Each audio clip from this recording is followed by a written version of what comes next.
Good afternoon, everyone. Let the record show that we have a quorum present. So I'd like to call this public hearings of the Public Accounts Committee to order. And today we will be conducting hearings into the Auditor General's report on fighting corruption in the Cayman Islands. And we have two guests this afternoon, Mr. Samuel Rose, the Cabinet Secretary, and the Honorable Franz Manderson, the Deputy Governor, in that order. But before we invite in the guests, I'll invite the Auditor General to introduce her staff that she has here with her. Thank you, Mr. Chairman. Good afternoon, members of the committee, colleagues. Thank you for the opportunity to make some opening remarks. As you mentioned, this series of sessions is about fighting corruption in the Cayman Islands, a report that we published in November 18. I have with me today Garnet Harrison, the Deputy Auditor General, Zenobia Badley and Ms Gay Fry, who were part of the team that worked on this audit along with the Performance Audit Director and the Audit Manager. The performance audit assesses the effectiveness of the mechanisms that the Cayman Islands have put in place for preventing corruption, both at a national level and using the planning service as a particular case study example. We selected planning because of its importance to the infrastructure and the economy of the country. The audit itself was a cooperative audit carried out by a range of other supreme audit institutions across the world, and I'm proud to say that we led the way, and Garnet was very much involved in the development of the approach and the toolkit to be used and rolled out around the world. My report concludes that a lot has happened in the Cayman Islands to create a framework for combating fraud and corruption. This includes passing laws, setting up anti-corruption bodies, and introducing policies and procedures in core government. Of the range of legislation in this area, the main piece is the anti-corruption law, which was first introduced in 2010 and has subsequently been updated 3 times. However, a major gap in the legislative framework remains, and that's the standards in public life law, which, despite being passed by the Legislative Assembly in 2014, has still not been brought into force nearly 5 years later. The Anti-Corruption Commission was set up in 2010 and is responsible for investigating potential corruption cases and can call on other bodies such as my office and the police service to support its investigations. The Commission for Standards in Public Life has also been established, but its role is severely hampered by the standards in public life law not being in place. Another part of the national framework are policies and procedures within core government to support the fight against corruption. Since May 2017, the civil service has taken a number of actions, including introducing a new anti-fraud policy, developing online training for staff to accompany this, developing a whistleblower policy and hotline. Further actions continue to have been taken very recently since the report has been published, and I'm sure the Honourable DG will speak about this during his testimony. All of these developments are relatively new, and obviously more needs to be done to embed these to help develop changes in behaviour. Focusing specifically on the planning sector now as the case study, we focused on the Department of Planning, the Central Planning Authority on Grand Cayman, and the Development Control Board for the Sister Islands. We were able to see that improvements have been made to both governance and transparency since our last report in this area in 2015. For example, board meetings are now public, although decisions are still made in private. The outcomes of the decisions are made public. However, we have reiterated our 2015 recommendation about reviewing the balance of board members on these bodies, as the vast majority have a background in the infrastructure sector, and this risks creating conflicts of interest.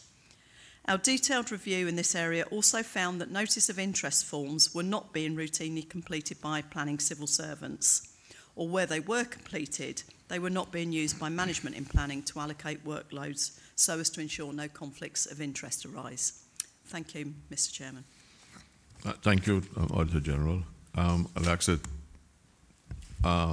Paige to bring in Mr. Rose, please.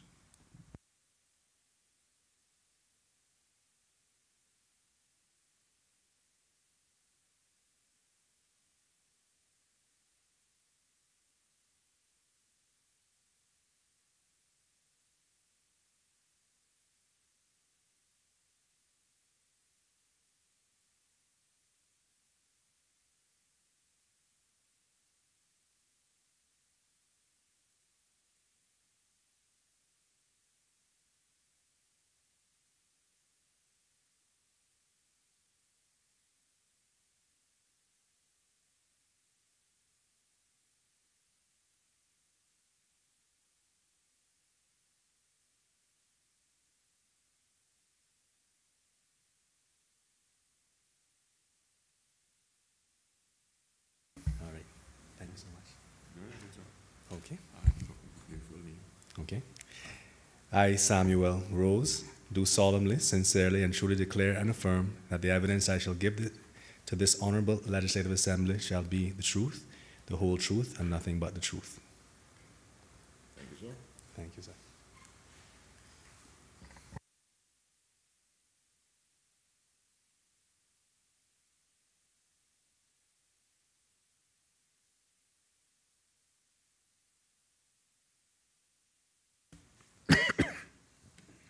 Good afternoon, Mr. Rose, and first of all, let me, on behalf of the committee, thank you for taking the time of your business schedule of playing music to come down here to be with us.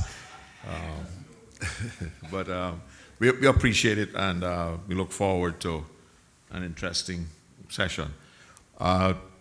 Normal practice is that when you answer the first question, you state your full name and your title. That's just for the records. We all know who you are, but we got to get it officially in the records in case they accuse me of acting as cabinet secretary, you know. So you know that you were informed that we will be asking questions on Auditor General's report on fighting corruption in the Cayman Islands. And there's some of the recommendations, but the responsibility for their implementation fall to you. So members of the committee, we'll have some questions for you, and I'll invite Ms. Barbara to lead us off. Thank you, Mr. Chairman. Good afternoon again to my PAC colleagues and to the Auditor General and her team, the finance team, and last but not least to the Cabinet Secretary, Mr. Rose. Again, thank you for accommodating us here today. My first question. In November 2018, the Office of the Auditor General issued a report on fighting corruption in the Cayman Islands. One of their recommendations is that the government should bring into force the standards of In Public Life Law 2014 as a matter of urgency. This law was passed in the Legislative Assembly some 4 years ago. My question is, can you provide the reasons for the delay in enforcing this law?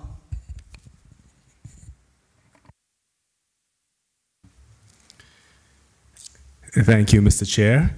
And for the record, my name is Samuel Rose, and my position within the civil service is I currently serve as a cabinet secretary. And thank you for your very warm welcome. I can think of few places I would rather be than here this afternoon with you and this very esteemed committee. All right. Mr. Chair, in answering the member's question, I do recall in your opening remarks that the reason for which I am down here is that some of the specific recommendations fall to me to implement.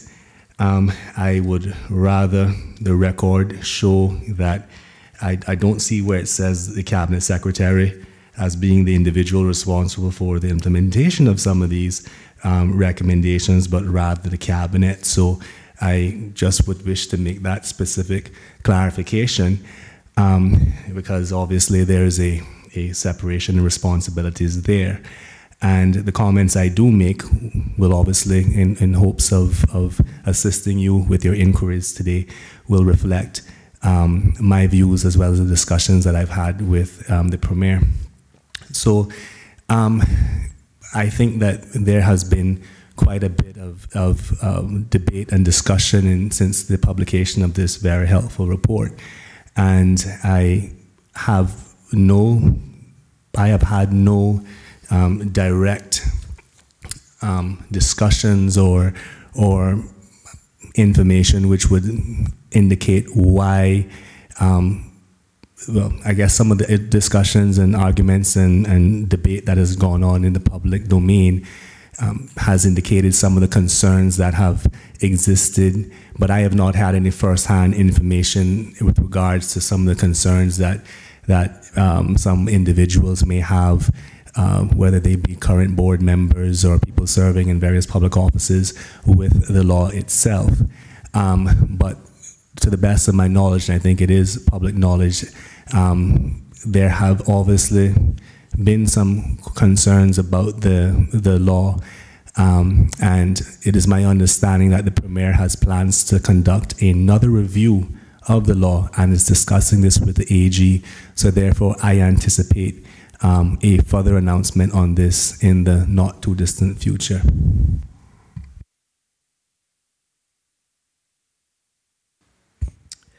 Thank you, CAPSEC. Can you indicate if there's what the time frame would be in order to carry out this review?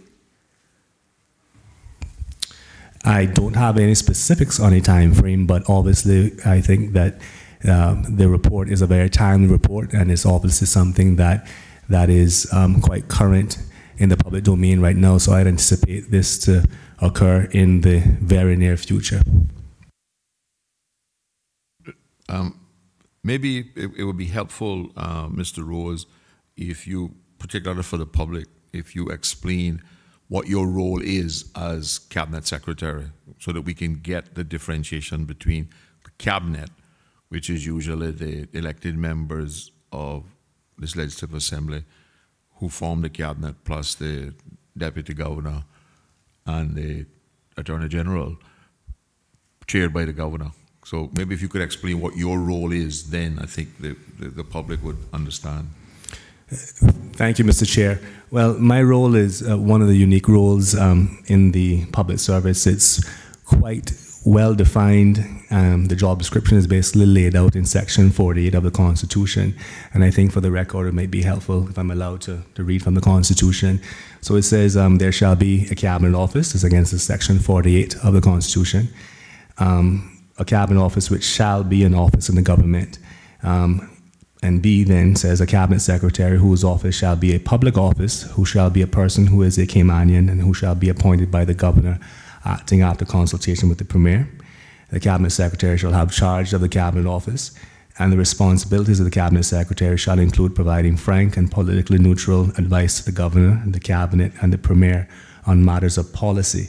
Coordination, the development and implementation of policy between departments and ministerial portfolios and across the wider government sector to ensure that government policy is developed coherently, providing for administrative and secretarial support for the Cabinet and the Premier in order to allow high quality and effective government, arranging the business for and keeping the minutes of the meetings of the Cabinet or any Cabinet committee and conveying the conclusions reached at the meetings to the appropriate person or authority. So to that end, I serve as the Premier's chief officer in his role, in his constitutional role as the Premier. And for the purposes of this law or any law, when a commencement order is brought forward, it's brought as a cabinet paper, attaching the commencement order, etc. And so the cabinet would have to would decide whether or not to approve that paper, just as any other matter of business. And when that decision is taken, we disseminate that to the various bodies, whether it be the ministry that brought the paper, the GIS for publication in Gazette, etc. So that's it in a nutshell.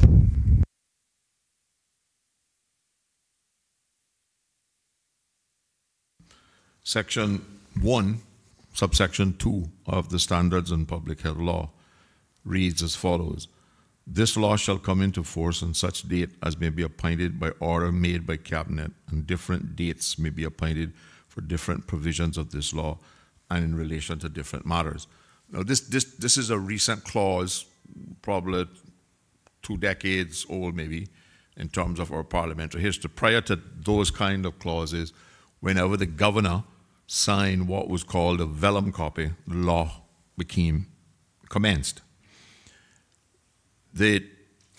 Who do you have any responsibility in all those things you just read out, or who monitors these clauses of these laws to see that they are complied with and that it is not? In this case, what we have is 4 years. We had the law passed in 2014.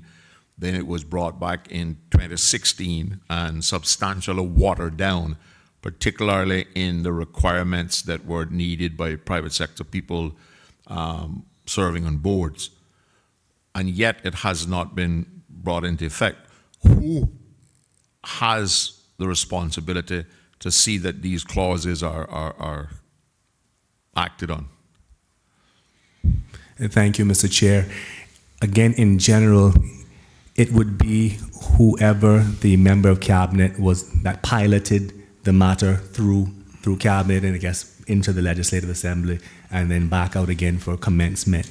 So as you have pointed out to me, that this is a more recent clause. Obviously, we have seen other laws where certain sections come into effect immediately, and for various reasons, other sections will come at a later date. It would then therefore be to that ministry, because there may be some other ancillary matter which needs to be addressed, the commencement or the creation of a body or the hiring of a particular staff member or what have you, which would be germane or to the effectiveness of that particular law. So you would expect, the natural expectation would be then that when all those other factors are ready, that member of cabinet then would bring a subsequent paper saying, let us bring into, recommending the bringing into effect of the dormant, I guess we can call it that, or the non-effective commencement of those portions of the law. And in this case, as I recall, this law was piloted by the Honourable Premier himself. I honestly cannot recall. So who actually piloted it, that one? Because the concern that we have as a committee, in addition to the matters that were raised by the Auditor General, is that it is, certainly in my view, it is a way of short-circuiting or not implementing the decisions of the Legislative Assembly. The Legislative Assembly passed this law, as I recall, with a couple of amendments, with the normal expectation that it would have been brought into effect in a reasonable period of time, because there was a whole pile of hoopla and press coverage at the time of the importance of the legislation in terms of particularly addressing corruption, which is corruption fueled by conflicts of interest, particularly by politicians and their business activities, senior civil servants, and board members. So, having had 4 years now, and that the law has not, 5 next month, right, has not been brought into effect, we're very concerned that this is, and maybe we will need to make a recommendation that that clause in future legislation carries some kind of sunset provision, i.e. the law will be implemented within 6 months or before a particular date, because it is unusual for legislation to be passed and not implemented for this period of time, because basically we could say it was a waste of Parliament's time in 2014. Any other questions on that line? So any other questions on that exact? Yeah. If not, you had another question, Barbara? Thank you, Mr. Chairman. And this may be another question that you may not be able to answer. It may not be under your mandate, but I'll ask it in any event. In the Auditor General's report, it states that there is a perception that some activities, such as the appointment of public officials, are open to corruption due to the lack of transparency in the appointment process. Can you explain how the appointment process for public officials is constituted? Thank you, and through you, Mr. Chair, I actually do appreciate having an opportunity to answer this particular question. It did raise, in my mind, a few questions as through the process of this report being generated. I do not recall being invited to provide any information. I would have happily been able to, or made myself or my team available to assist in perhaps clarifying any concerns or misconceptions. I do believe, and this is my personal opinion, that this particular phraseology is rather unfortunate. And perhaps if I can explain the process, I'm not sure if the Auditor General's office still has any questions, but if I can at least shed some light on the process, it could at least, in the minds of the public who are reading this, bring some clarity. So there are various public offices, and I'm presuming that the term public official, I'm presuming that is kind of akin to what's referred to in the Constitution, I believe under section 19. So that's my presumption, but as there's no definition of public official in the Public Service and Management Law, if I stand to be corrected.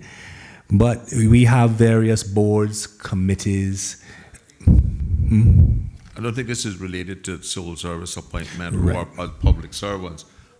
Yeah, this is related more to when it says public officials, I think is intended to mean, and particularly board members, because you will look that the problem identified was specifically the membership of the CPA Right. and the DCB. So it would not in any way be related to those appointment of public officials under which of the purview of the governor, handed down through the deputy governor. That's not what we're talking about. We're talking about how the boards are recruited, identified, and appointed. And thank you for clarifying that, Mr. Chair, and I believe the Honorable Deputy Governor will be relieved to hear that as well.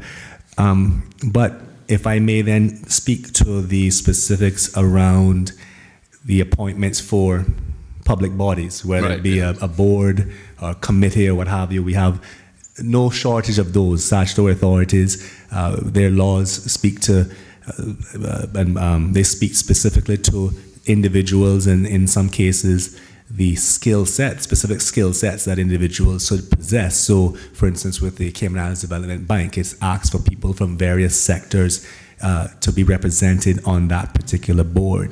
Likewise, with others, such as off-reg, again, you're looking for specific skill sets.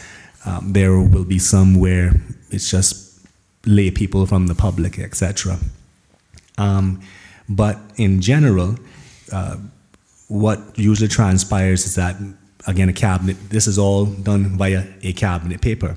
And so ministries and portfolios, sometimes, civil servants are out there working to approach members of the civil society who they deem may possess some of these necessary skills, knowledge, and integrity to serve on respective boards to gauge whether they're interested in even serving.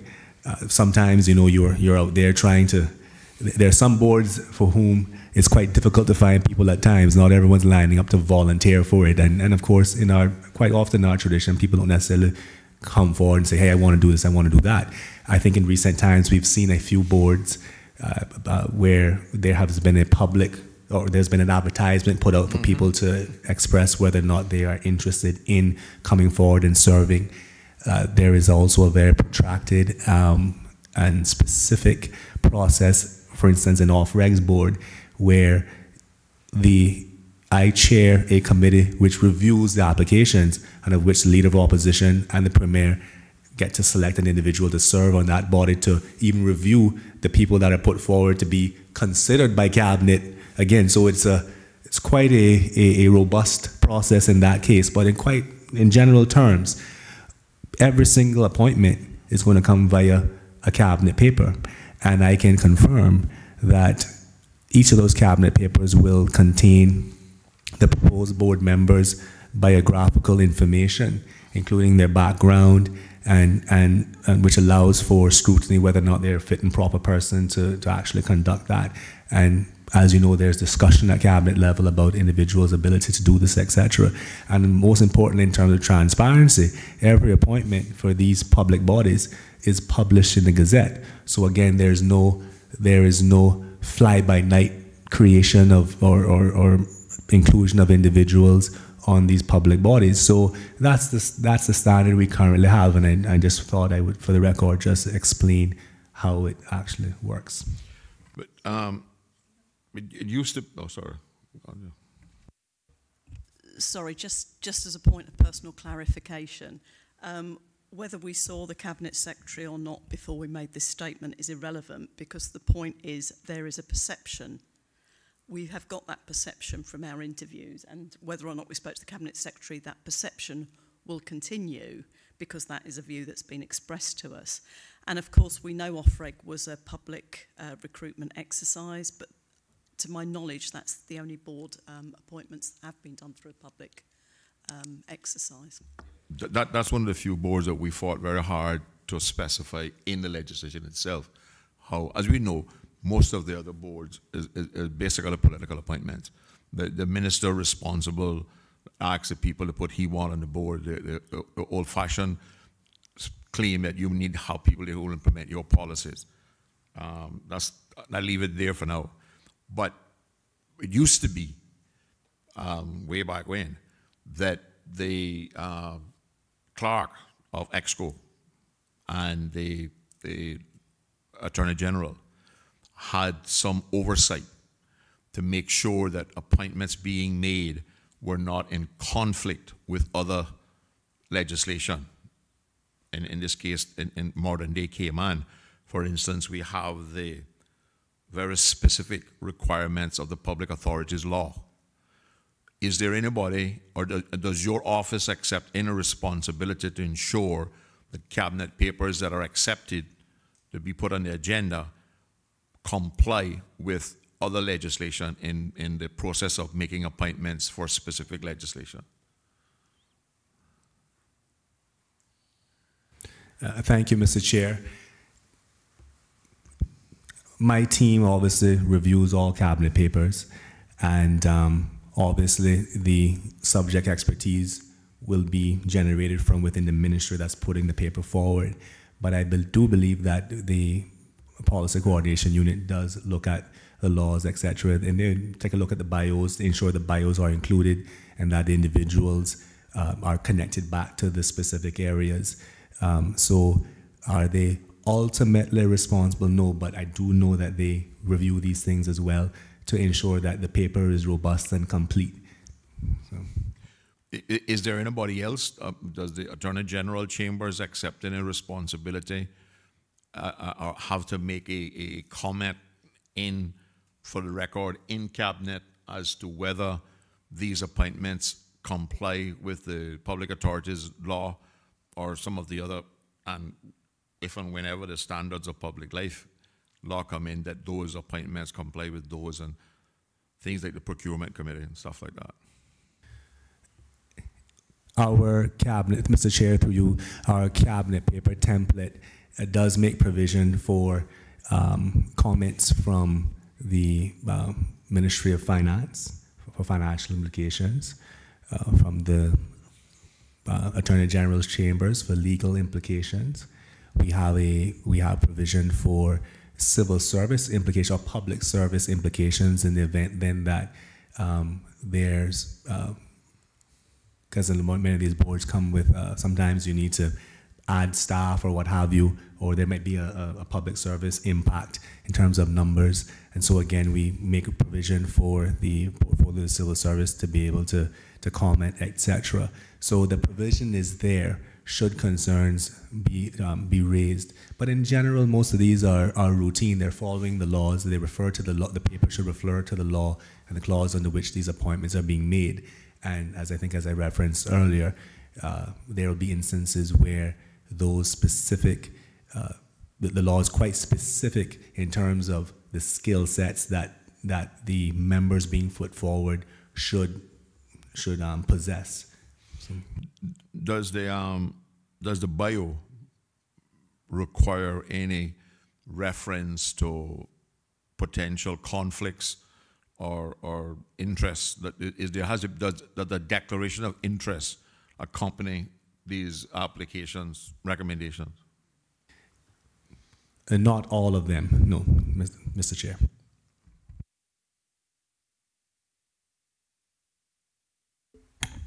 Thank you very much, Mr. Chair. And I just want to thank the Cabinet Secretary for coming here today. Just one quick question, and I noticed that you had read out from Section 40 of the Constitution, which speaks of your responsibilities.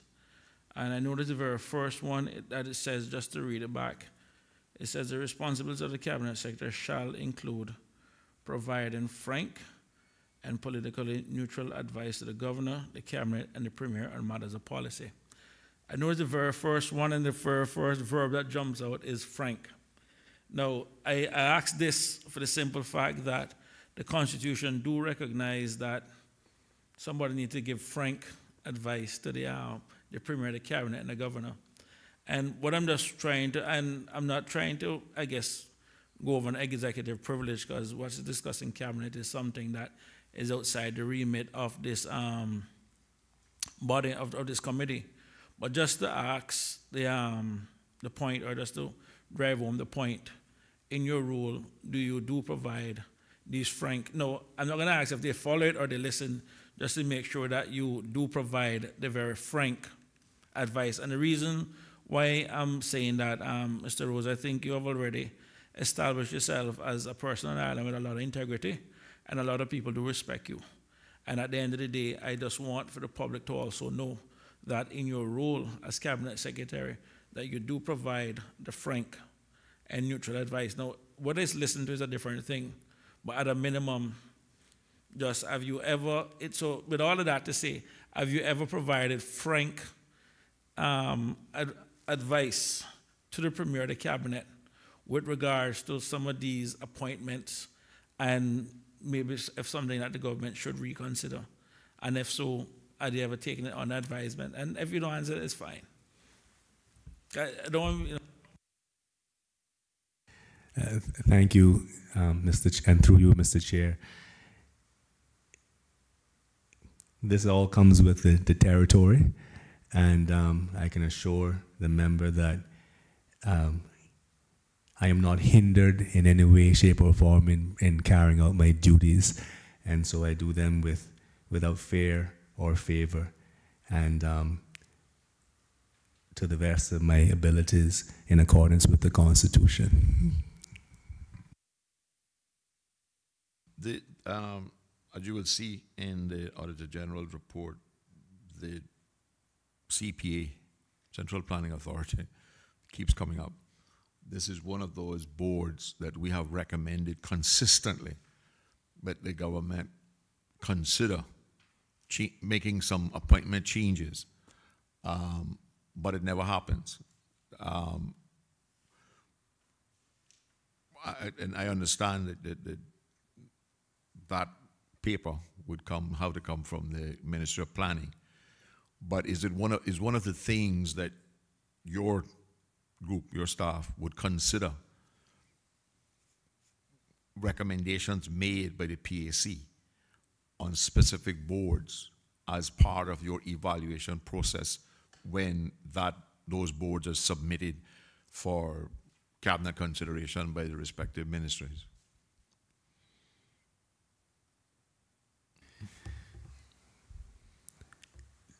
Mr. Chair, would you be so kind as to clarify whether or not you have made recommendations in the past for other boards?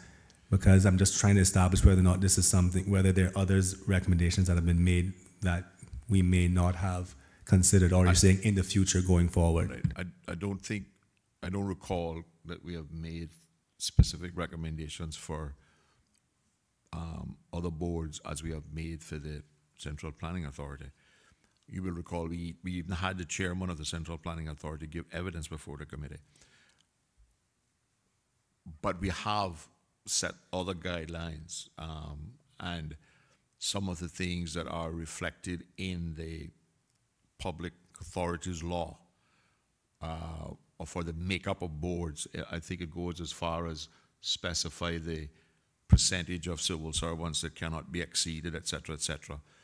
So we have made other recommendations. I can recall the long discussion on the appointment of the Cayman Islands Health Practice Board for licensing of physicians, where we had the unfortunate situation there where every member was changed one time, and total conflict with the public authorities law, which was already in place at the time that that was made.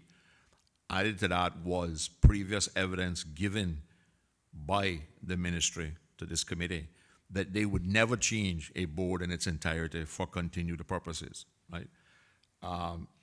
So we are concerned that somebody is taking up the responsibility when we make these recommendations to see that, and it has to be somewhat, I believe, in your kind of part of your organization that would look at the conflicts that might arise in these kind of recommendations from various ministries. Thank you, Mr. Chair, for that clarification. That does assist me in being able to provide you with a response.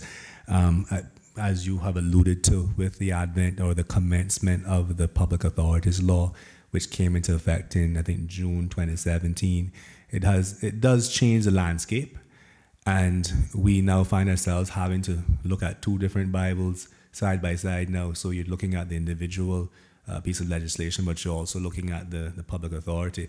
Now, bearing in mind that some of the appointments to public offices wouldn't quite kick up all the way to being public authority or statutory authority, because it may be a committee or a different body or organ, which is not an SAGC with a CEO or a managing director and all the bells and whistles that come with that.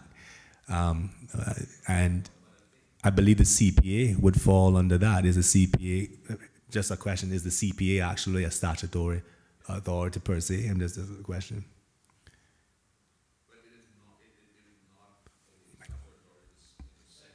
A statutory authority says that it has a separate board. Right.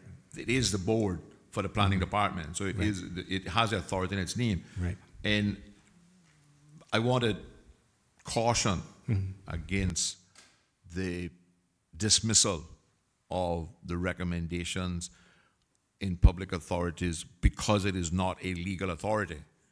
It's just like thou shalt not steal does not say do not steal from a hazard, right? So when the government sets legislative standards as to things like the percentage of civil servants and the kind of transparency in I shouldn't be appointing my brother to all the boards and governments, etc., and all the other people on the board are my first, second, third, fourth, and 21st cousins, right? Those kinds of things that are stipulated in the public authority law, I believe it is fair to say that it is expected that they would have some global significance regardless of what the committee is made up of. And Mr. Chair, I fully agree with you. I believe that is going to only assist in a more robust system and a more transparent and system in which we can eliminate the perception or the fear of corruption, etc. But I just simply made that point in relation to the public authorities law because, you know, it would not necessarily directly apply in all instances. But I do believe, like I said, in a changing landscape, if the PAC were to make specific recommendations, I do believe that there would be no quarrel with us from my perspective within the policy coordination unit in their conduct of reviewing cabinet papers and appointment recommendations to take that into consideration. Obviously, that would lead to a discussion then with the ministry and the chief officer that's brought it forward.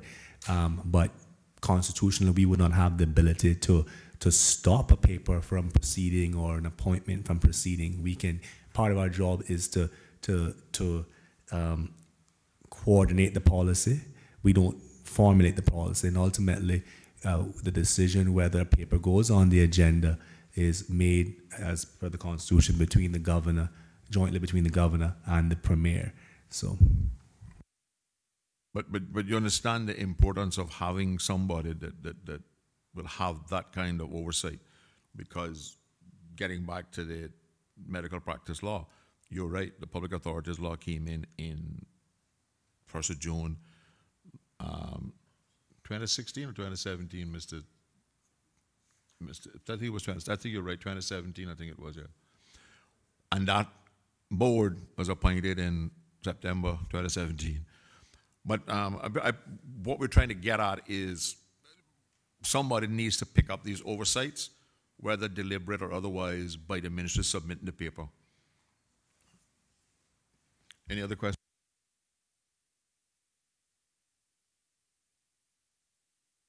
Thanks very much, Mr. Chairman. Mr. Rose, I just want to thank you again for coming here today. There's one point I just want to highlight is that over the next 2 days, as we look at the Auditor General's report on the whole corruption issue, I just want to look at Section 8 of the Constitution, and the heading for that is Institutions Supporting Democracy. And contained within that section, on the section, on the section 117, it speaks about the Commission for Standards in Public Life.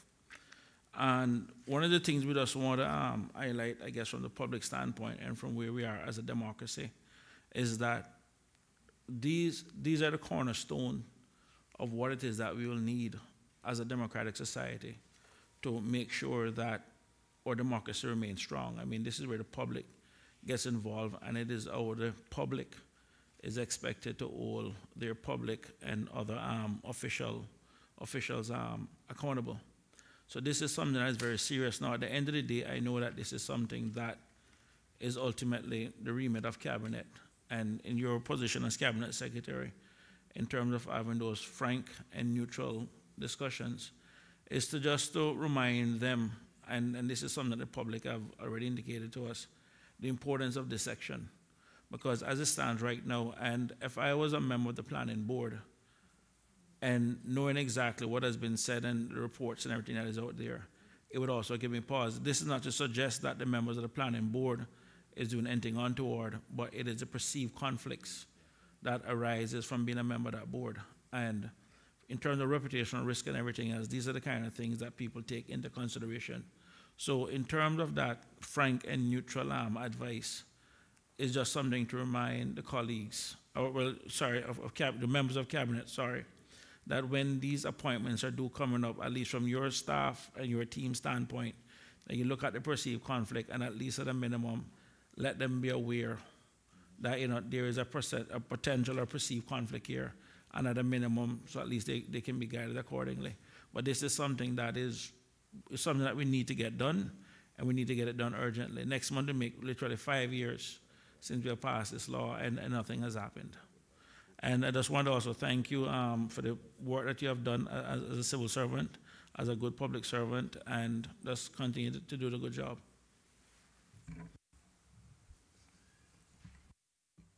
Mr. Rose, thank you very much for taking the time and answering the questions freely and fairly. So thank you very much, and enjoy the afternoon, and play a little music before the sun sets, and you'll feel a lot better. Thank you very much. Thank you, Mr. Chair.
I swear by Almighty God that the evidence I shall give to this honorable legislative assembly shall be the truth, the whole truth, and nothing but the truth. Thank you, sir. Thank you.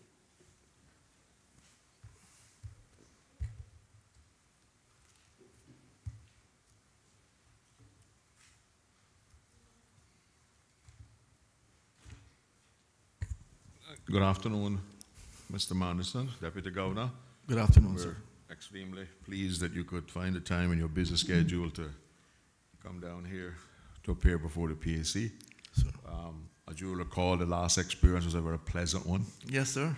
So when the civil servants come back and tell you how Mr. Miller and that committee interrogates people, you can say, but they didn't do me that. Okay. Thank you they very might much. They might think then that that's be favoring you, so be careful. Right? Okay, sir. Will do. But you know the routine. The first Yes, sir. question, you give your name and position, just for the record. Yeah. So, Mr. Austin. So, Thank you, Mr. Chairman, and certainly let me echo your sentiments by extending a welcome to the Deputy Governor, thanking him for appearing before this committee, appreciating his very busy schedule, and we shall try not to keep you too long. If we may begin with the question on the standards in public life law. In the Auditor General's report, paragraph 37, which is found on page 18, if you're following along, it states, again, page 18, paragraph 37, that the Standards in Public Life Law 2014 does not yet have a commencement date, despite being passed by the Legislative Assembly 4 years ago. I wonder if the Deputy Governor can outline to this committee what are the reasons for this 4 years and counting delay in both enforcing and commencing this law. thank you. Good afternoon, Mr. Chairman and members, and again, thank you for inviting me to be here this afternoon. I look forward to answering your questions and sharing information on this very important report, Fighting Corruption in the Cayman Islands. Sir, Mr. Chairman, through you to answer the question. So we have been, as you correctly said, this law has been around for quite some time.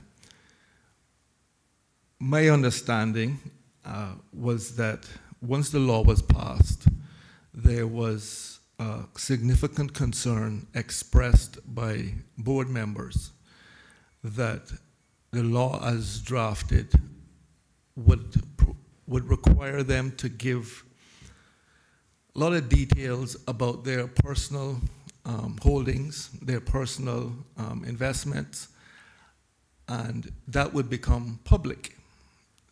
And they had a concern that, you know, we're happy to serve on boards, but it was never our intention that my entire life would be made public.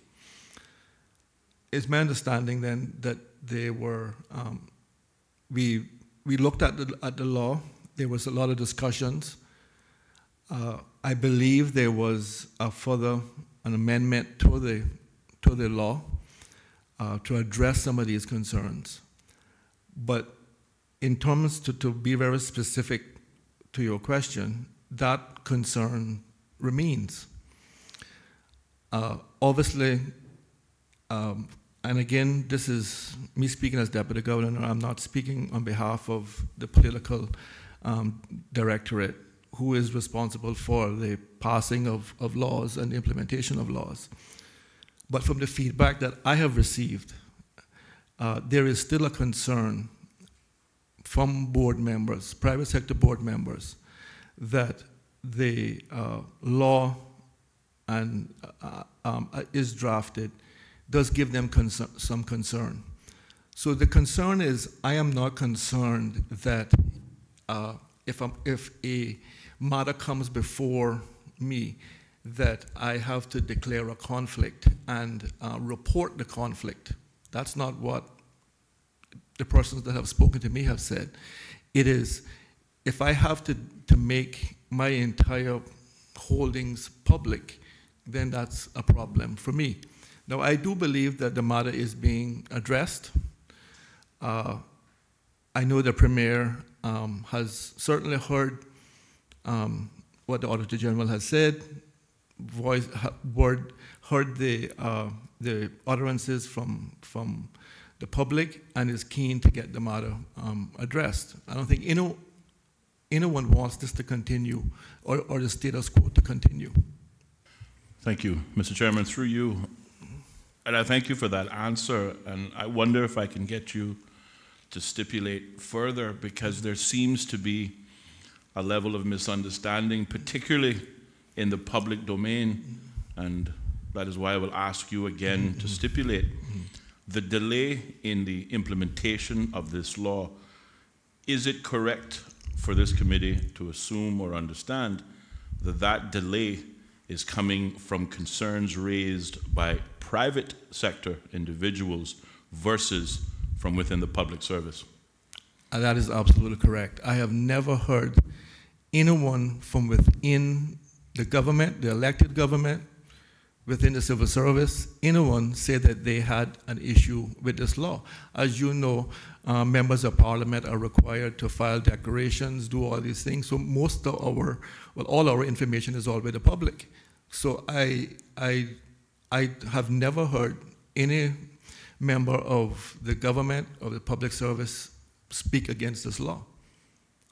Thank you, Mr. Chairman. Through you, can you give this committee any indication of when, perhaps a timeline, when these concerns of specifically private sector persons who would serve, fulfilling their civic duty to serve on government boards, if their concerns have been addressed, and is there any indication or timeline that you can provide this committee that can give the public confidence that this law, which was unanimously approved in the Legislative Assembly 4 years ago, will not languish another 4 years, but perhaps you may identify a timeline upon which it may in fact be implemented?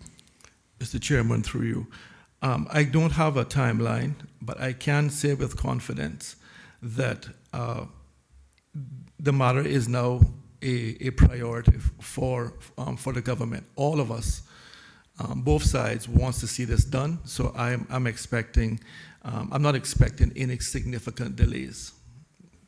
Certainly nothing that we have just experienced. Through you, Mr. Chairman, at present, how is, I guess, the spirit or the principles of this law being managed in the civil service at this point?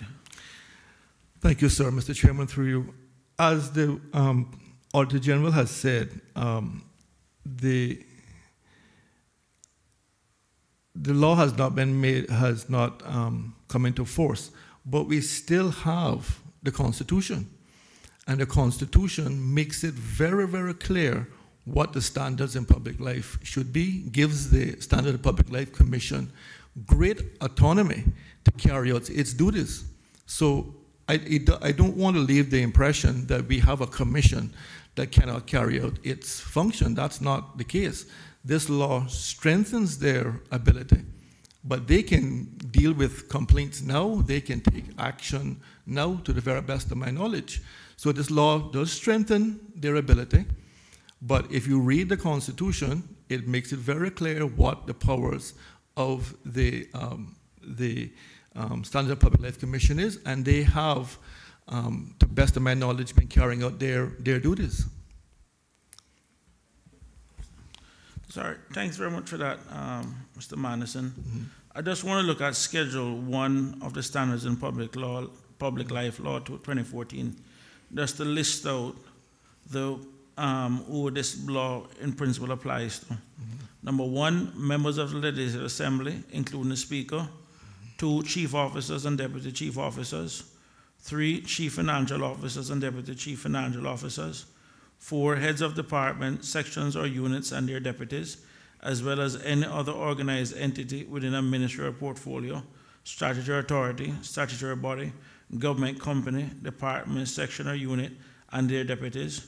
Chief executives of statutory authorities, government companies, and their deputies. Members of governing bodies of statutory authorities. Members of governing bodies of government companies.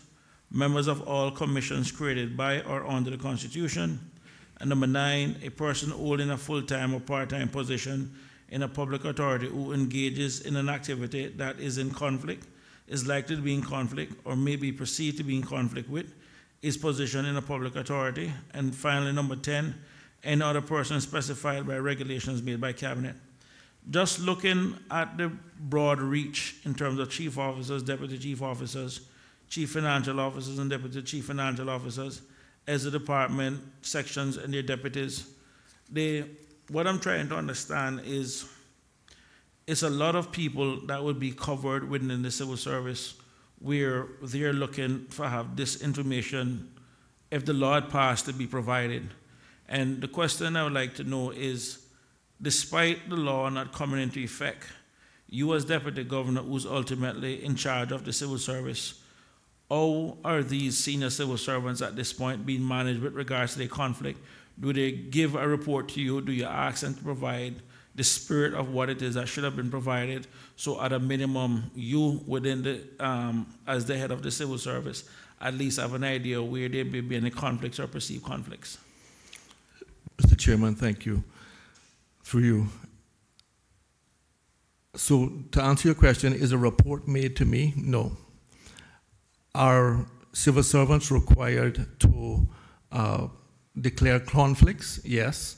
Are some required to give the declaration, I'm trying to remember, declaration of interest? Yes.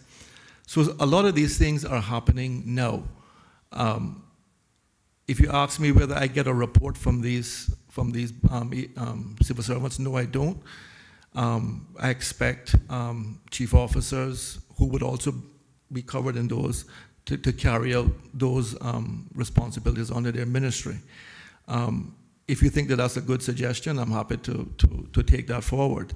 But I am comfortable that the spirit of the standards in public life law and our requirements under the Constitution is being met by the civil service. Mr. Oh, sorry. The reason I asked that question, and this was an issue that was raised by the member for East End, Mr. McLean, concerning the issue with the chicken farm in East End and the person having that kind of thing. And the reason is that in itself was a conflict. And I think at a minimum, recognizing what has happened and recognizing the spirit, just like members of the Legislative Assembly, including yourself, had to come down here and list out their register. If the issue is that they don't want this information to be made public, at a minimum, I think the spirit of it is that it should remain in private. At least the cabinet members should have an idea of who is it that they're putting on these boards if they don't want it to be public. And the senior civil servants, at a minimum, should at least have that information reported to you to avoid the issue like we had in East End with the farm. Because I'm sure if that was declared to you, a person in that position, you would have been able to proactively deal with it as opposed to it happening and then we're having to deal with it now.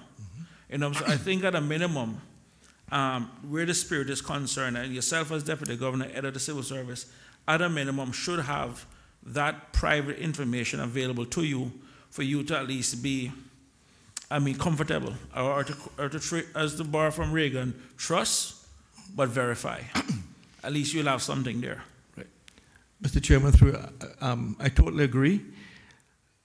Our regulations now, our public service management laws requires, our workplace rules require civil servants to declare to us when they are going to be applying for part-time employment, when they'll be doing all of these, getting involved in businesses, which is how we found out about this particular case.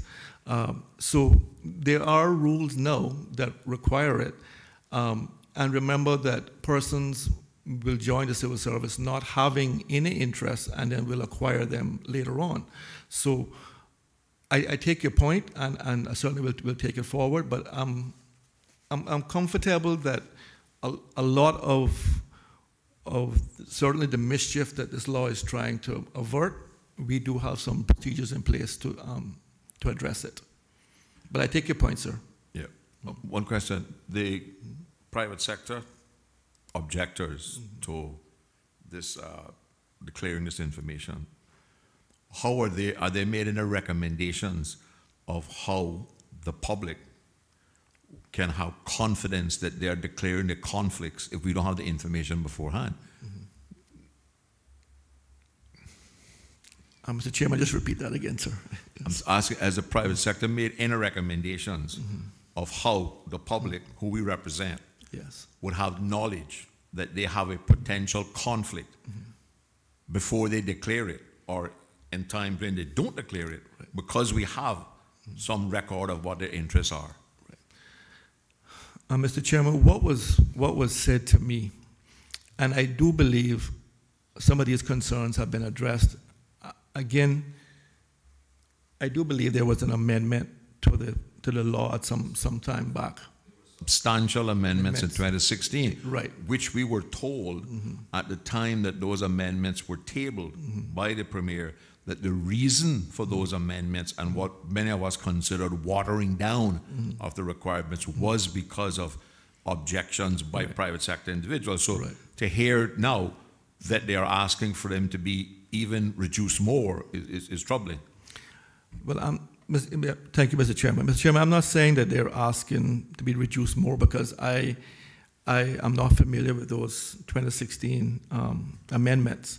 But what was said was that they were, at the time, and again, up until recently when I've spoken to persons, was that if the information is held by the standards in public life, then they're fine with it being held. So I have no issue declaring all my assets, all my holdings, all my partnerships, declare it to the commission, but I'm not entirely comfortable with it being made open to the public.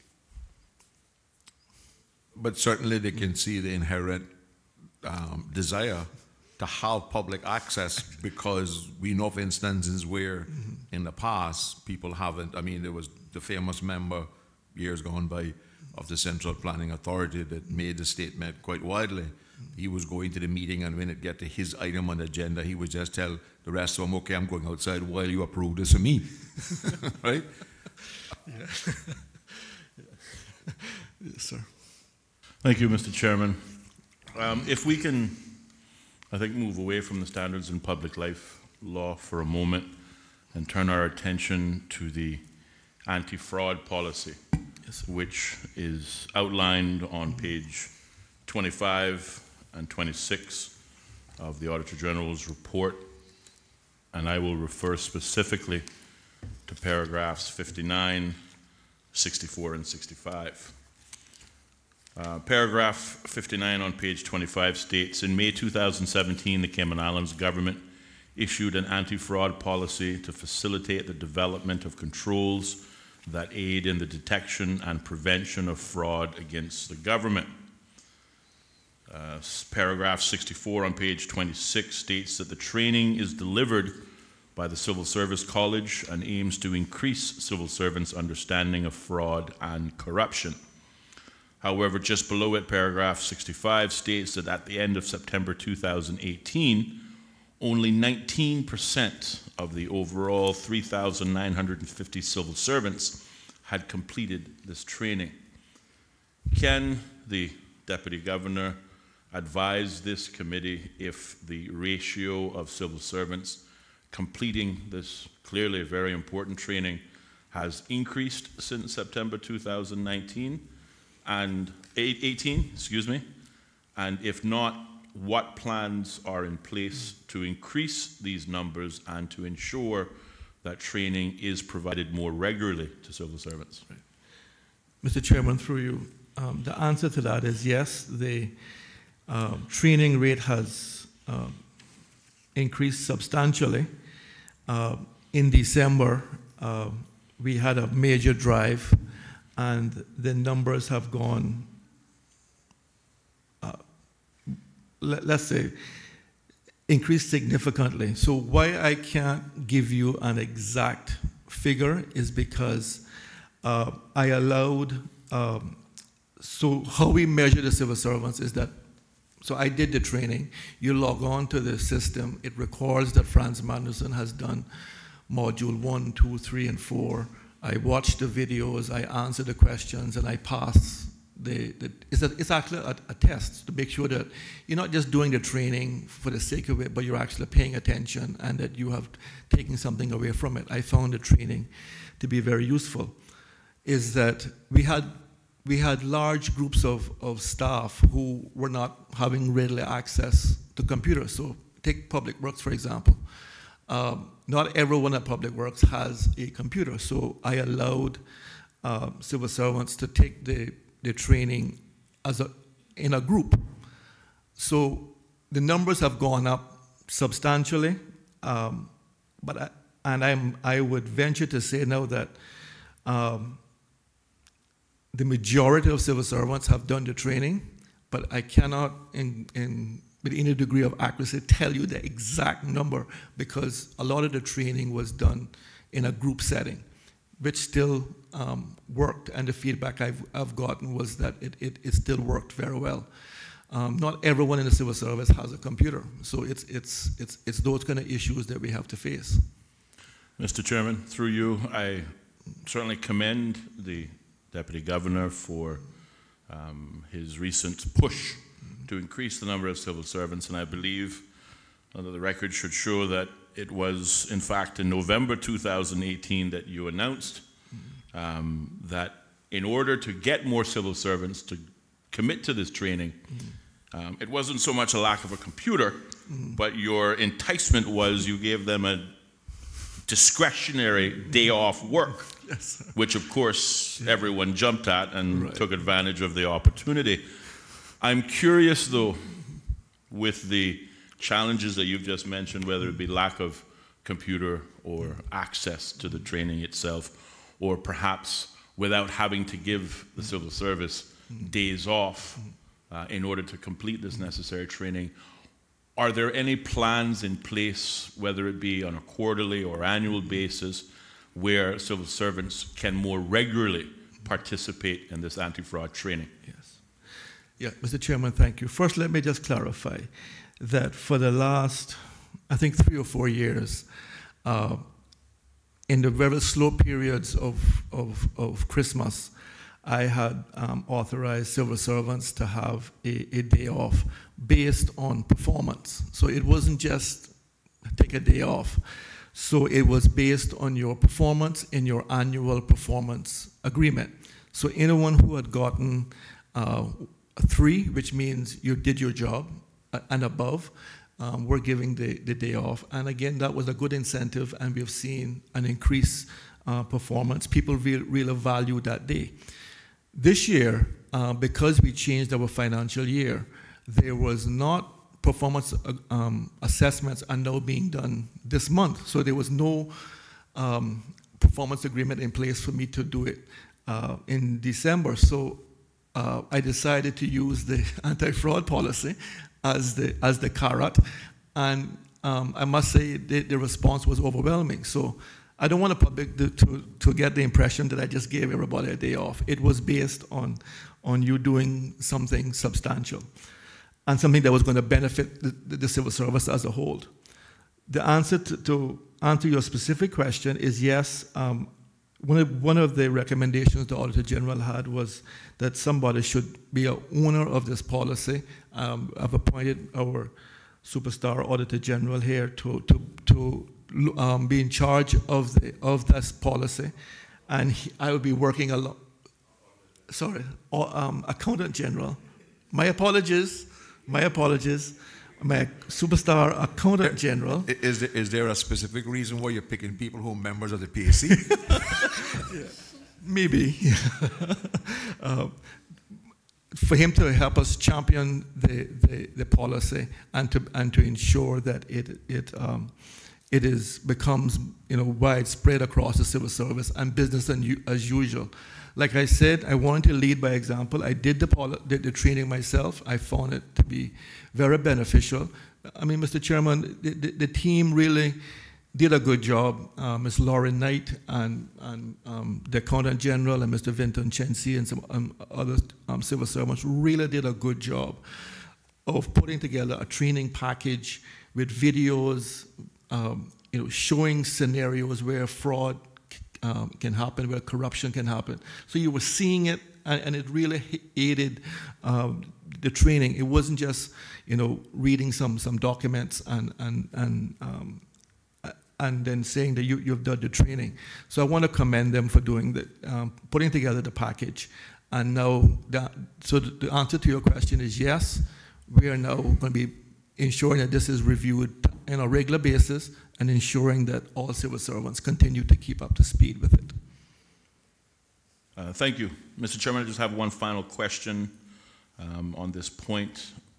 It'll take us a few pages back to paragraphs 15 and 16, which were found on pages 8 and 9 of the report. And to paraphrase or to summarize the two paragraphs, it states that since 2011, there have been a number of high-profile fraud and corruption cases, and that between 2016 and June 2018, there was an increase in the number of fraud and corruption allegations against the public sector. If I may ask the Deputy Governor, in his opinion, or perhaps in his informed opinion, what are some of the reasons for this rise in fraud and corruption-related cases within the public sector in recent years? Thank you, Mr. Chairman. Mr. Chairman, I think there are a number of reasons. One is that we have developed a zero tolerance towards corruption. So we have made it, certainly I have made it very clear that we will not tolerate any instances of corruption, and we have encouraged chief officers, heads of departments, the entire civil service, if they feel that there is corruption, they should report it. That has helped tremendously. So we've had, I think, increased reporting. I can say that the majority of cases that the Anti-Corruption Commission is now investigating against the civil service was brought to their attention by us. This was self-reporting by the civil service. This was not the Anti-Corruption Commission coming in and saying, we understand that there's fraud or corruption in this particular department. So we have been proactively reporting cases to the Anti-Corruption Commission. The Auditor General alluded to it, and when she was saying that low pay can be a factor for corruption, and I agree with that. I was very concerned as the head of the civil service when we were in this prolonged period of austerity, where I seen civil servants struggling to support their families, civil servants living from paycheck to paycheck. And people are human, and people sometimes becomes susceptible to corruption. The good news is that over the last 3 years, the government has given the civil servants, I think, about a 9% increase in salary over those times. And I'm not seeing the kind of struggling that I was seeing before. So that in itself, I believe, also is going to bring cases of the need for somebody to do something wrong down. So with the zero tolerance for corruption, with civil servants being better paid, I believe we are going to see reduced instances of corruption. Will we ever be corruption-free? I'm not prepared to say that. But certainly where there is corruption, we will report it. Thank you. Mr. Chairman, just a supplementary follow-up. Notwithstanding your efforts to root out corruption and fraud within the public service, I wonder what your thoughts are specific to the implications of reducing or the desire to reduce fraud and corruption within the public sector, what are the implications of not having a standards in public life law implemented? What are the implementations of not having regular training of civil servants on anti-fraud policies or otherwise? What are the implications of those two things in the overall goal to root out corruption within the public service? What tangible action can you provide this committee that the government is taking to fulfill your laudable goal, sir, of rooting out that corruption within the public service? Mr. Chairman, through you. Mr. Chairman, there's a number of things. So from where I sit, I do not believe that the not having a standards in public life law is fueling corruption. I don't see that. We have an anti-corruption law. We have an anti-corruption commission, and they're very robust and they're doing their job. We will continue to do what we can with the fraud awareness training, but there are other important mechanisms to prevent corruption. One of those is FOI. That is shining the light on issues really deters corruption. Having an effective ombudsman, which we have, parliamentary commission, I think it also helps to reduce corruption. The work of the Auditor General helps to reduce corruption. This committee plays a big part in reducing corruption across the civil service. One of the things that I constantly say to my team, and this is not about corruption, this is more about decision making and justification. Do you think you can explain this to the Public Accounts Committee? And if you can't, don't do it, right? But that is because we have an effective Public Accounts Committee. So all of these bodies and commissions that we have in place, I think the Auditor General speaks to it in her report. She actually said the word pleased, that she was pleased to see these things in place. All of that, the procurement laws, the public authorities law that make it very clear the role and responsibilities of cabinet, CEOs, boards, all of those things together is a very, very effective package that will deter corruption. I have no doubt. Just following on from my colleague from Prospect, through you, Mr. Chairman, in terms of the reporting mechanism, like for us, for people in the general public, so we recognize that the civil service, as you said, went to the ACC. For members of the general public, like including myself as an MLA and others, when we do find or hear of things within the civil service, who is the best person for us to direct those concerns to, from within core government? Or so if you are aware of corruption, yeah, then you should report to the Anti-Corruption Commission. Okay. That's you have an obligation to do that, actually. Okay. Yeah, by law. Okay. Yeah. Yeah. Mr. Chair, I'd just like to interject for a second. There's a website that we have. Being the owner of the fraud policy, I'd like to use this as a promotional opportunity. We have a website at www.fraud.gov.ky, and that provides a reporting hotline so that anyone from the public who is aware, or anyone from within the civil service who is aware of any kind of corruption at all, can please call that number, and that number actually goes overseas, so it's not going to be answered by a local person. You don't have to worry about it coming back on you. We have whistleblower protection policy in place as well. So that number is on, the number is on the website. So www.fraud.gov.ky.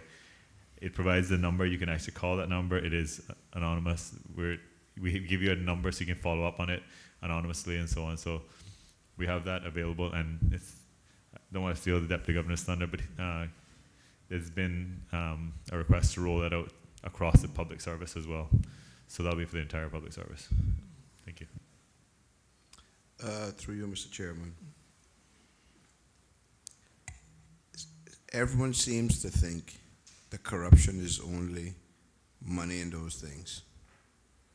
has it been explained to chief officers and the other civil servants that nepotism, cronyism, and those things are also considered corruption? Ma'am, Mr. Chairman, through you, I'm not sure that I've ever heard about those being corruption. Corruption. Yeah, I mean, there's a list in the Yes, in sir. the Auditor General. And it sits right there, nepotism, Yeah. cronyism, in the third column under people. Yeah, I read it. I'm not sure that I agree with everything here. I mean, is bullying corruption? I've never heard that before. Yeah, But it's wrong. But these days, bullying is everything. I've seen that. Right. So to I answer to your question, Mr. Chairman, is if the Auditor General says it's corruption, I'm happy to agree with that. I just know it's wrong. Nepotism, all the things you just said. And, Mr. Chairman, through you, you as the Deputy Governor and Head of Civil Service, you have your procedures. You advertise a post, and it says you have to have A, B, and C. An individual applies that has neither A, B, or C. That individual being shortlisted. What do you consider that? Mr. Chairman, it's kind of hard for me to answer that question. I don't know what you're talking about. But it's definitely wrong. I know I'm not prepared to say that. I don't know what case you're talking about. These hypotheticals. Okay, to get a driver's license, the first thing you do, you have to be 17, correct? I thought it was 18, but yes, 17. It's 17, sir, just to let you know. Okay. It hasn't changed from our time. Good. Okay, still 17. So if you have to be 17 and someone is given their license at 16, something is wrong. So if you list something in the public world and saying, for me to be deputy governor, I have to have A, B, and C, but I don't have neither, and all of a sudden I'm shortlisted, something is wrong. So the fact that you don't see it as wrong kind of gets it clear. No, Mr. Chairman, I'm not saying that at all. Okay. If, to the member's point, if the driver's license is 17 and you get it at 16, and the issuing body did not have the authority to give it to you at 16, then that's a problem. So the issue is these what is being done, that the person who is exercising that authority have the ability and the authority to do it. If you don't have it, then again, that's a problem. Okay, Mr. Chairman, that gives us, as legislators, we have to close that loophole so it can't be done. Thank you, sir. Mr. AG, I asked you to give some consideration to put that fraud training on CIG TV so that the public might have some access.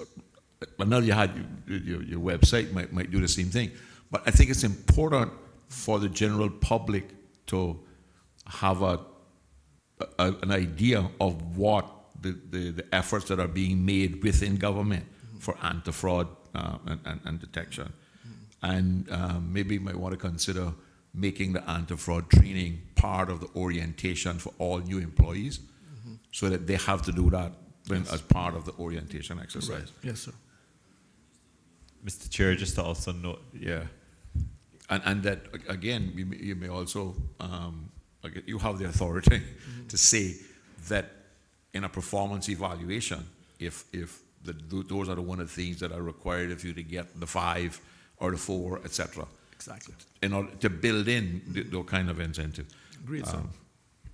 And I want to say publicly, Mr. Deputy Governor, that I don't consider the report by the Auditor General a bad report.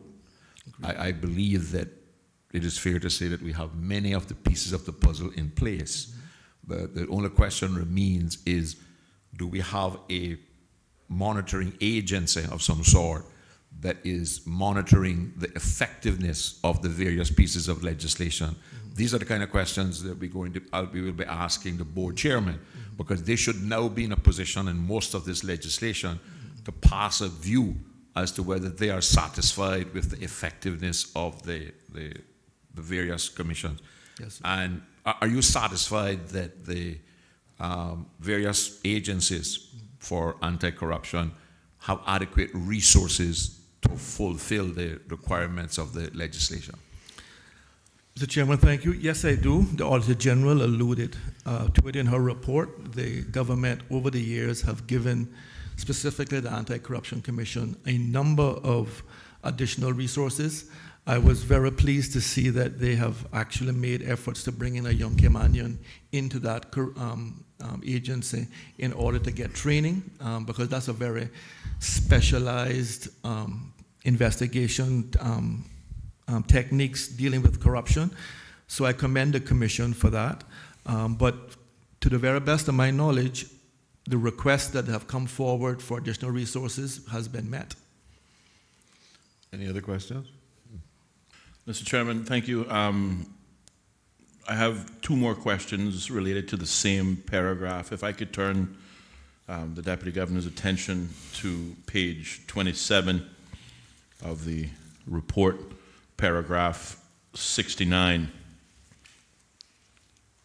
It states that the government's internal audit service is the first response fraud investigation team. And in January 2018, it established the counter-fraud program, which prepares quarterly counter-fraud reports for the Deputy Governor.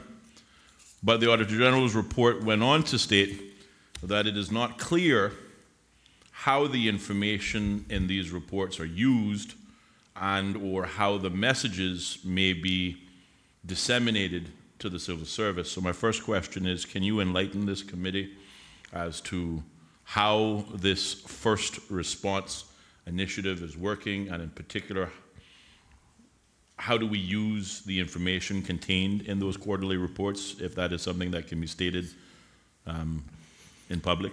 Yes. Mr. Chairman, thank you. And thank you very much for that question, sir. Mr. Chairman, as the report says, those reports are sent to me. I ensure that I read them, and where so a lot of times the internal audit reports are not flagging in a particular issue, but then sometimes they are major recommendations. So one of the things that I did early on was to make that making compliant with our oversight bodies part of chief officers' performance agreements. So in the chief officers' performance agreements, there is a section saying complying with our oversight bodies, your Auditor General, your Ombudsman, your commissions, and of course, internal audit. From time to time, then, I will seek feedback from those oversight bodies as to what comments they have in relation to compliance with their recommendations in those areas, and I get regular feedback. But so that works, but it's not working as well as it should. I'm here to say that, which is why I very much agreed with the Auditor General's recommendation 7, which is further down the page, of the establishment of an Audit and Risk Committee. The Audit and Risk Committee is the civil services Public Accounts Committee. So the Auditor General reports to the Public Accounts Committee. Rather than the internal audit unit sort of reporting to me, they will now report to the Audit and Risk Committee, which is chaired by non-civil servants. That would then allow for their reports to be looked at in more detail. Obviously, I'm always very busy. I don't have opportunity to focus on some of these things. But the Audit and Risk Committee, that is their job, is to review the audit reports, to call chief officers and say, why aren't these recommendations being put in place? Mr. Chairman, I have the terms of reference here for the Audit and Risk Committee that I'll be happy to leave with the committee for your review and inner feedback. So the Audit and Risk Committee is actually been appointed. It's had its first initial meeting on the 25th of this month. I'm very pleased that we've been able to accomplish this. It's been something that the Auditor General has flagged before, but I'm very pleased to say now that we have put that in place, and I expect to see much better now compliance with these internal audit recommendations than were in the past. Certainly want to thank the witness because he preempted what would have been my second question as it relates to the audit committee. I'm grateful to know that and I'm sure the committee is grateful to know that the committee itself has been appointed and had its first meeting, and hopefully that will improve the process. But thank you very much, sir. Yes, sir.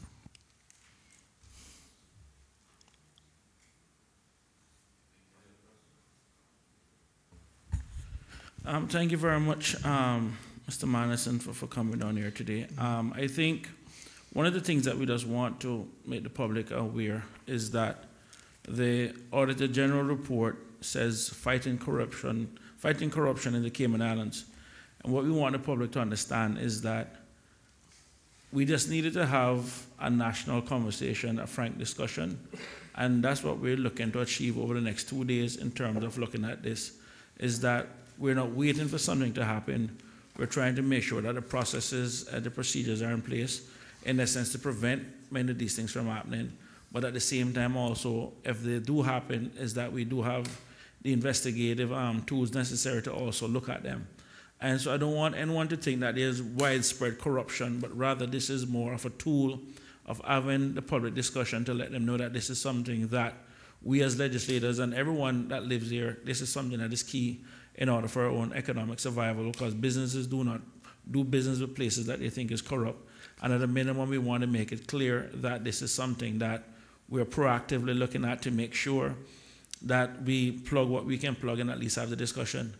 I would just want to just leave with the DG in saying that regardless of the fact that we're still waiting on the standards in public life to be, I guess, formally enacted, even though it has been passed, what I would probably encourage him to do is that within the civil service itself, even if the information isn't made public, for his own governance and for his own tool, at least the spirit of what it needs to do, at least have those chief officers, deputy chief officers, CFOs, deputy CFOs, and as a department, at least make that formal declaration, at least to your office or to the portfolio of the civil service. So at least that is information that you do have on file. Like I said, the issues that being made public, at a minimum, I think that the cabinet members, with regards to the people in the private sector who do have those concerns, at a minimum, the members of government and members of cabinet should at least have that information to have an idea of who it is that they are appointing. Because at the end of the day, if we do have issues that happen with any one of those directors, it is an international embarrassment or a national embarrassment to the people of the Cayman Islands. And at a minimum, I think that anybody making these decisions should at least have the information. If it don't want to be made public, it doesn't mean that they can't have the information at a private level. So I just want to put that out there. Mr. Chairman, I think that's an excellent suggestion, and I will certainly take that forward. Just to also add my word of thanks to you, Honorable Deputy Governor, and to say that I believe it is fair to say that the committee is satisfied that in general the civil service is doing a good job in terms of its campaign against corruption and successful. You know, corruption in this region that we're in is responsible for the destruction of governments, countries, individuals, and it is important that we all do all that we can to try and prevent the creep of corruption into our society because of its so corrosive effects it can have on the whole social economic structure of the country. So we thank you all for the efforts that you made, and we will continue to support you all in making the right choices for the right reasons. So thank you very much for your time, sir. Mr. Chairman, thank you very much, and to members as well. It's been a pleasure. Thank you. Okay.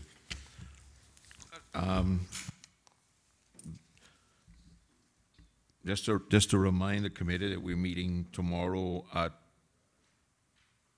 it's supposed to be 2 o'clock, not 1 o'clock.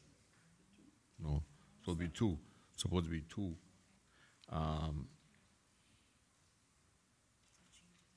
Yeah.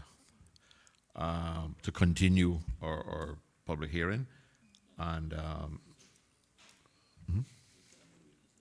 yeah, tomorrow we'll be doing Mr. Robert Berry, so we'll have to do him at 2 o'clock, and Mr. Coles at 2:30, and Miss Rosie at 4. Okay. Yeah, Mr. Berry is coming from the Cayman Islands Financial Reporting Authority. Mr. Richard Coles is the chairman of the Anti-Corruption Commission Board, and Ms. Rosa Whitaker-Miles is the chairperson of the Standards and Public Health Commission. So I thank you all for today, and the committee is adjourned until 2 p.m. tomorrow. Thank you.